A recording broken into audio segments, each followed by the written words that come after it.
Some more complete schlock is another happening in another Wisconsin city. It's the Wisconsin Rapids Common Council. They're going to take a look at a city ordinance to determine if you should be fining parents of students who are bullies.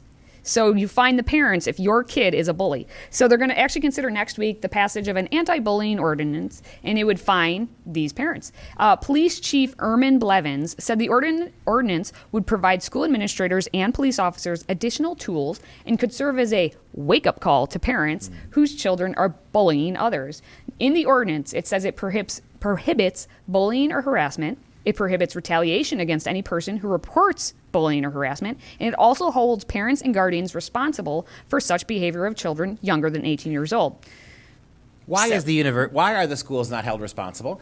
If the schools feel they have a responsibility to feed your kids whether you need it or not. The schools feel the responsibility to teach your kids sex whether you want it to or not. The schools are going to teach your kids about transgenderism in elementary school whether you want them to or not. They are adopting more and more of what you do, and they're not even asking your permission anymore, and they're not letting you opt out of it. So when it comes to bullying, note what happens here. This isn't a school problem. Everything else is a school problem.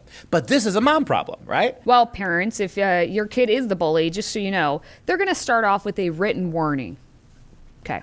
But then it's going to graduate quite quickly. Your first offense is going to be $50, and then additional costs, so your kid bullies again, it's $313. So given that the kids are at school 7-8 hours a day, they're being fed there, they're learning their morality, they're learning their sexuality, they're learning tolerance from a progressive point of view at the schools. Explain to me why, in this case, it's not the school's fault. But remember what Arne Duncan once said. Oh, Arne Duncan.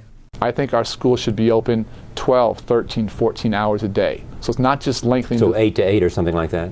Yes, and let me tell you what, not just lengthening obviously the school day, but a wide variety of after-school activities, drama, arts, sports, chess, debate, academic enrichment, programs for parents, GED, ESL, family literacy nights, potluck dinners. At home, we attached healthcare clinics to about 24 of our schools.